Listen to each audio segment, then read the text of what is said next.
Shalom, selamat pagi jemaat yang dikasihi Tuhan. Kiranya damai sukacita Tuhan selalu melimpah dalam kehidupan kita.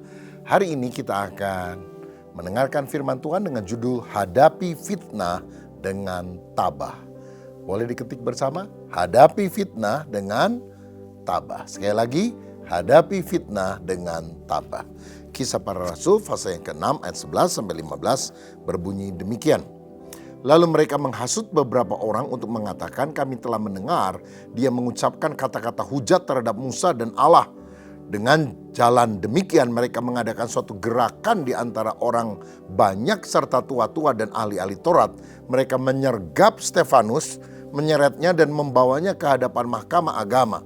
Lalu mereka memajukan saksi-saksi palsu yang berkata, orang ini terus-menerus mengucapkan perkataan yang menghina tempat kudus ini dan hukum Taurat.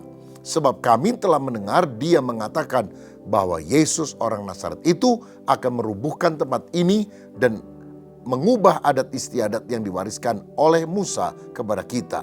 Semua orang yang duduk dalam sidang mahkamah agama itu menatap Stefanus. Lalu mereka melihat muka Stefanus sama seperti muka seorang malaikat. Amin. Saudara sekalian, kita tahu bahwa Stefanus adalah salah satu dari 7 diaken yang dipilih oleh para rasul untuk melayani meja, melayani para janda, orang-orang miskin dalam pelayanan diakonia.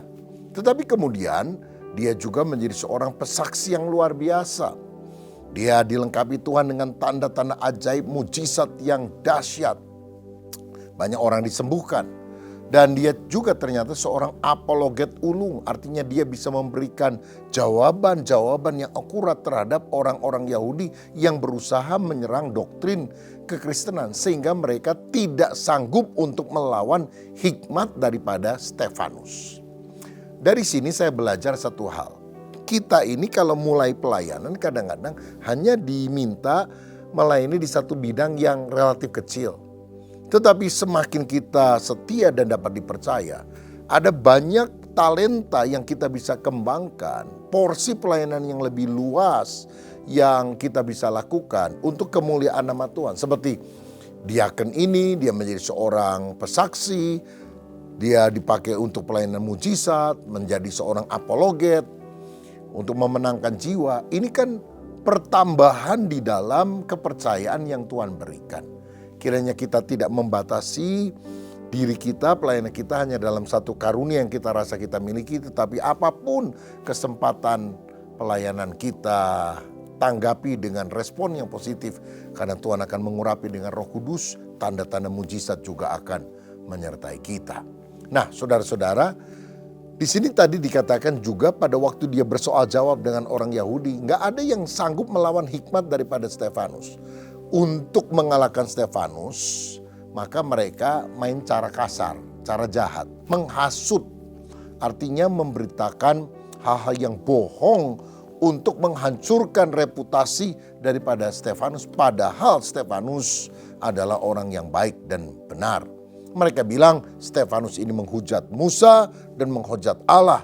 Dan akhirnya ada gerakan untuk menangkap Stefanus dan menyeret dia ke mahkamah agama Yahudi yang disebut Sanhedrin. Dan untuk lebih meyakinkan, maka mereka mengupah beberapa orang saksi palsu yang bersaksi bahwa Stefanus ini telah benar-benar menghujat Musa dan juga menghujat Allah. Nah, saudara, dari sini kita juga belajar bahwa sebagai pelayan Tuhan kita harus waspada. Karena setan seringkali menyerang orang-orang yang sungguh-sungguh hidup di dalam Tuhan.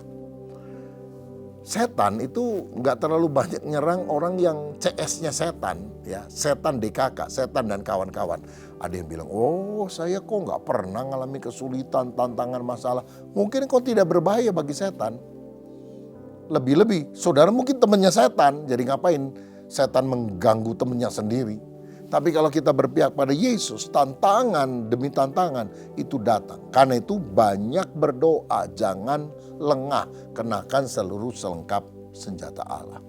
Untuk jemaat Tuhan, doakan para hamba Tuhan. Karena para hamba Tuhan seringkali menjadi sasaran tembak daripada si iblis ini. Maka kita harus proteksi dengan doa dalam kuasa Allah. Tetapi Stefanus kita lihat bukan hanya di-attack, diserang oleh kuasa kegelapan, kuasa iblis. Dia diserang juga oleh manusia yang dipakai setan tentunya. Mereka adalah orang-orang Yahudi fanatik yang tidak kenal firman Tuhan dengan benar.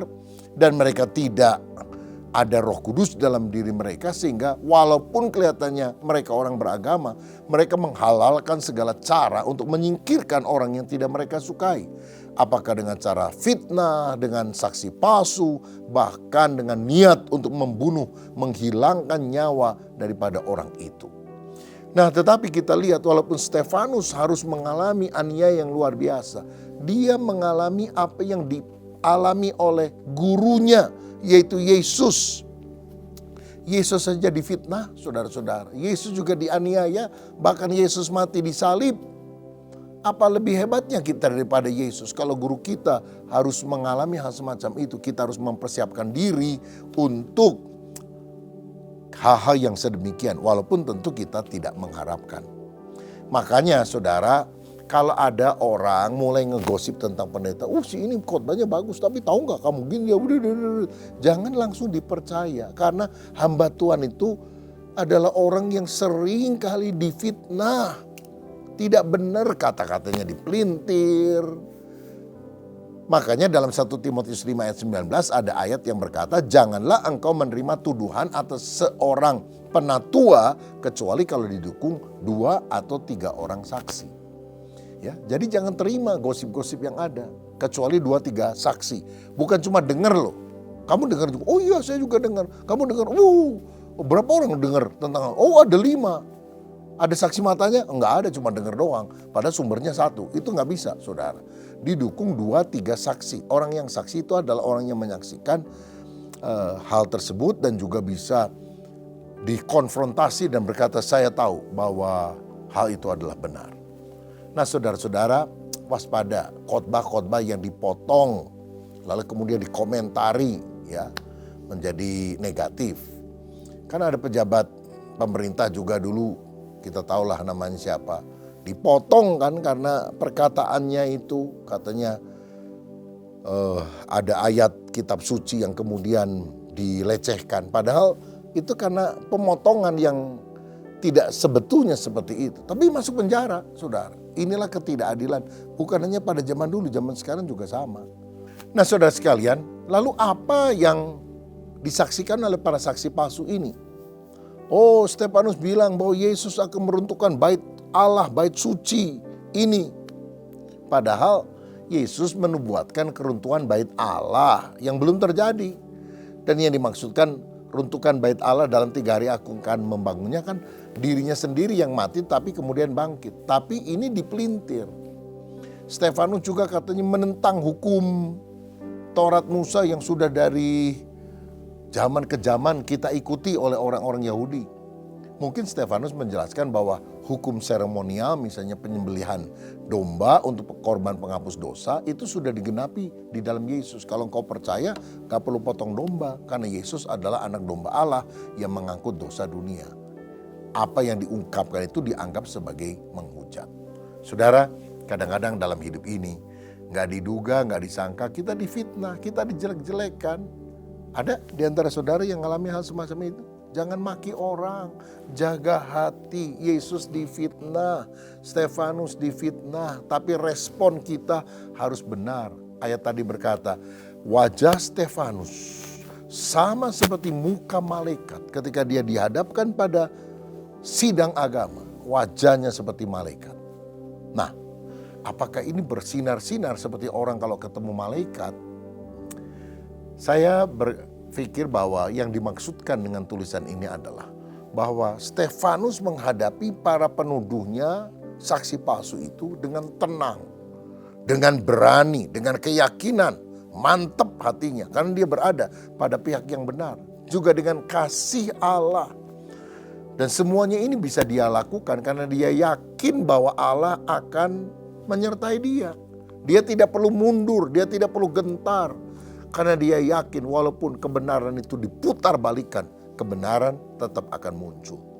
Gusti ora sare, Tuhan tidak pernah tidur. Kebenaran pasti akan timbul. Itu sebabnya Hari-hari ini kalau hatimu susah karena ada orang fitnah, jelek-jelekan saudara, boleh klarifikasi, boleh jelaskan, tapi tidak usah terburu nafsu.